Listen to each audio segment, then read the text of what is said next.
Hello students, I am Kalpana Mishra and welcome back to our YouTube channel.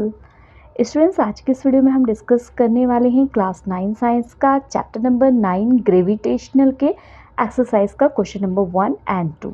तो चलिए शुरू करते हैं।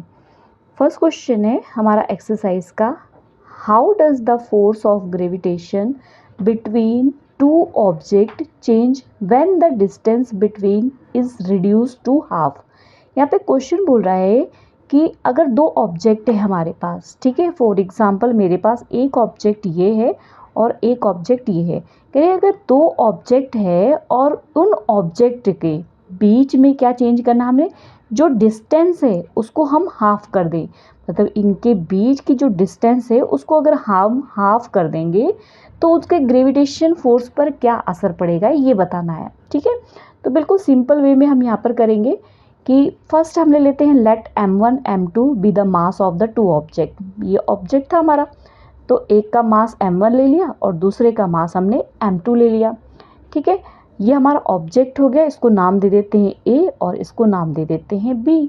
ठीक है, नेक्स्ट है r be the distance between their centre according to the law of gravitation, और इनके बीच की जो डिस्टेंस है उसको हम क्या ले लेते हैं, r ले लेते हैं। ठीक है, according to the law of gravitation हमारे पास क्या हो जाएगा, ये फॉर्मूला आप सभी को लर्न होना चाहिए इस चैप्टर में, तभी आगे न्यूमेरिकल भी आप लोग अच्छे से सॉल्व कर पाओगे। ठीक है, तो क्या है हमारे पास formula, F is equal to capital G, क्योंकि यूनिवर्स ग्रेविटेशन हम पता करें इसलिए capital G, m1 multiply m2 upon r square.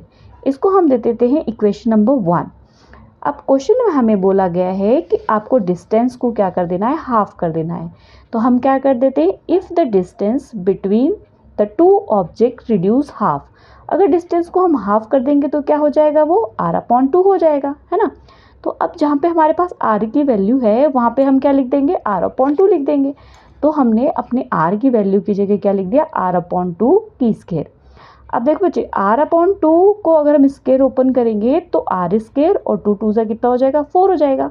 मतलब ये क्या बन जाएगा आपका, r/4 बन जाएगा। अब ये जो r/4 है तो ये रेसिप्रोकल होगा, तो ये 4 कहाँ चला जाएगा, ऊपर चला जाएगा। तो इस 4 को हमने क्या करना है, ऊपर यहाँ पे लिख दिया, जहाँ मर्जी लिख दो। ठीक है, यहाँ पे इसलिए लिख दिया कि आगे आपको समझ आ जाएगा इजीली। ठीक है, नेक्स्ट हम यूज़ करेंगे इक्वेशन नंबर 1 का। देखो बच्चे ध्यान से देखना, यहाँ से यहाँ तक का पोर्शन, ये मैं सर्कल हल्का सा कर दे रही हूँ, यहाँ से यहाँ तक का पोर्शन हमारा क्या है, इक्वेशन नंबर 1 सेम है। तो मतलब हम इसकी जगह हम क्या लिख सकते हैं, हम ये f लिख सकते हैं, वैल्यू पुट कर सकते हैं। तो मैंने क्या किया, ये हटा के क्या लिख दिया, यहाँ पे f लिख दिया।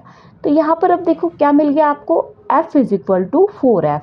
इसका मतलब क्या हो गया, हमसे जो क्वेश्चन पूछा गया है उसका answer, therefore force of attraction will be become 4 time when the distance between the two object is reduce to half. अगर हम दो ऑब्जेक्ट के बीच की डिस्टेंस को हम हाफ करेंगे तो फोर्स ऑफ अट्रैक्शन क्या हो जाएगी, बढ़ जाएगी। मतलब जितना डिस्टेंस कम होगा अट्रैक्शन उतना ही ज़्यादा होगा, और जितना ज़्यादा डिस्टेंस होगा अट्रैक्शन उतना कम होगा। ठीक है, चलिए नेक्स्ट क्वेश्चन करते हैं, क्वेश्चन नंबर 2। क्वेश्चन नंबर 2 है, gravitational force act on all object in the proportional to their mass. Gravitational force जो है किसी भी ऑब्जेक्ट पे, वो क्या है, उसके मास के प्रोपोर्शनल है। हमने अभी पिछले क्वेश्चन में पढ़ा जी प्रोपोर्शनल क्या था, m1 m2। ठीक है, why then a heavy object does not fall faster than an a light object. ये बोल रहे जो हैवी ऑब्जेक्ट है वो लाइट ऑब्जेक्ट के यहाँ पे मतलब क्वेश्चन पूछ लिया आपसे कि क्यों जो हैवी ऑब्जेक्ट है वो जल्दी नहीं गिरता है लाइट ऑब्जेक्ट के अकॉर्डिंग, अगर ग्रेविटेशन फोर्स उसके क्या है, मास के अकॉर्डिंग है तो। ठीक है, तो चलिए इसका आंसर देते हैं, all object fall on the ground with a constant acceleration. चाहे ऑब्जेक्ट जितना मर्जी भारी हो या हल्का हो, सभी ग्राउंड पे एक जैसे एक्सेलरेशन से गिरता है। इसी को हम क्या कहते हैं, एक्सेलरेशन ड्यू टू ग्रेविटी। पूरे चैप्टर में मैंने इसको बहुत अच्छे से समझाया है, अगर आपने चैप्टर की वीडियो नहीं देखी है तो डिस्क्रिप्शन में जाके आपको प्लेलिस्ट मिल जाएगी, आप वहाँ से जाके पहले चैप्टर को जरूर समझें। ठीक है, it is the constant and does not depend upon the mass. ये हमेशा कांस्टेंट होता है, जो एक्सेलरेशन ड्यू टू ग्रेविटी है ये हमेशा कांस्टेंट होता है, ये कभी भी चेंज नहीं होता है, ये कोई डिपेंड नहीं करता उसके मास पे। तो hence heavy object do not fall faster than light object. इसी कारण से जो हैवी ऑब्जेक्ट है वो पहले नहीं गिरेगा, जल्दी नहीं गिरेगा अकॉर्डिंग टू लाइट ऑब्जेक्ट के। ठीक है, ओके स्टूडेंट्स, वीडियो अगर हेल्पफुल लगती है तो वीडियो को लाइक शेयर करना। मिलते हैं नेक्स्ट वीडियो में, बाय।